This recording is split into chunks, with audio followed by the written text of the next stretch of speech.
నమస్కారం అండి. అంతర్యామిలో ఈరోజు అంశం సాధనమా ఆయుధమా. మనకు అందించిన వారు ఎర్ర ప్రగడ రామకృష్ణ గారు, వినిపిస్తున్నది మీ విజయభాస్కర్. భస్మాసురుడి అసలు పేరు వృకుడు. శివుడి అనుగ్రహం కోసం అతడు కేదార తీర్థంలో హోమం చేశాడు. ఫలితం దక్కలేదు.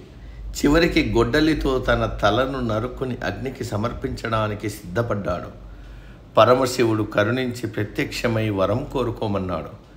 నా చేతిని ఎవరి తల మీద ఉంచినా వారు నిలువున భస్మమైపోవాలి అని భస్మాసురుడు వరం కోరాడు.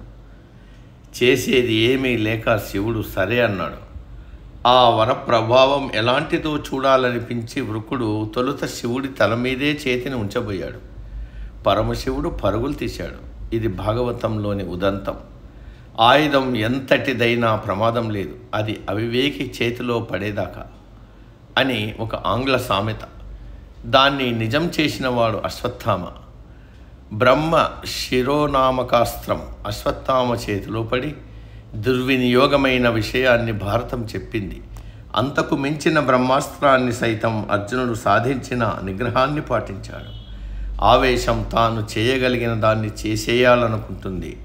వివేకం తాను చేయాల్సిన దాన్నే చేయాలని చూస్తుంది. అశ్వత్థామది ఆవేశం, విజయుడిది వివేకం. భారత భాగవతాలు నేర్పుతున్న పాఠాలు ఇవి. అంతర్జాలం, చరవాణి, సామాజిక మాధ్యమాలు వంటివన్నీ ఆధునిక శాస్త్ర పరిశోధనల అమృత ఫలాలు. యజ్ఞ ప్రసాదాన్ని పురోడాశమంటారు. ప్రాచీన మహర్షుల మాదిరే ఆధునిక శాస్త్ర సాంకేతిక నిపుణులు చేసిన అవిరళ తపస్సులకు పురోడాశాల్లా మానవాళికి దక్కిన మహత్తర ఆయుధాలవి. అవి బ్రహ్మాస్త్రాలతో సమానమైనవే. కాబట్టి వాటిని ఉపయోగించే వారంతా అర్జునుడి తరహాలో వివేకం పాటించాలి తప్ప అశ్వత్థామ మాదిరి అనుచిత కార్యకలాపాలకు వినియోగించరాదు. ఇప్పుడు ఫేస్బుక్ విషయంలో జరుగుతున్నది అదే అని దాని ఉపాధ్యక్షుడిగా వినియోగదారుల సంఖ్య పెరగడానికి కృషి చేసిన చమత్ పలిహపిటియా వాపోయారు. 200 కోట్ల మందిని ఫేస్బుక్ చేరువ చేసినందుకు ఒకప్పుడు గర్వపడ్డాను. ఇప్పుడు దానికి అనేక రెట్లు ఎక్కువగా చింతిస్తున్నా. చేరువ చేసే తంత్రం తెలుసు కానీ చక్కదిద్దే మంత్రం నాకు తెలియదు. ఇప్పుడు నేను చేయగలిగినదల్లా వాటికి దూరంగా ఉండటమే అంటున్న ఆయన చాలా కాలం క్రితమే ఆ ఉద్యోగం వదిలేసి వెళ్ళిపోయారు. ఫేస్బుక్ వాడకం పర్యవసానాలను పరిశోధించిన సామాజిక శాస్త్రవేత్తలు మాజీ అధ్యక్షుడైన షాన్ పార్కర్తో కలిసి ఫేస్బుక్లోని స్నేహాలన్నీ అనుబంధాలనుకోవడం చాలా ప్రమాదం అని లోకానికి హితవు చెబుతున్నారు.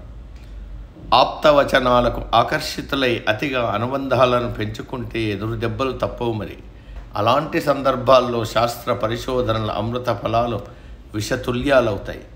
భస్మాసురుడి బారి నుంచి పరమశివుణ్ణి కాపాడటానికి శ్రీ మహావిష్ణువు మోహినిగా దిగివచ్చాడు. బ్రహ్మ శిరోనామకాస్త్రం తీవ్రతను నివారించడానికి వ్యాసుడు, కృష్ణుడు అడ్డుపడ్డారు. మనకు ఆ అవకాశం లేదు. ఈ ఆధునిక బ్రహ్మాస్త్రాల నుంచి మనల్ని మనమే రక్షించుకోవాలి.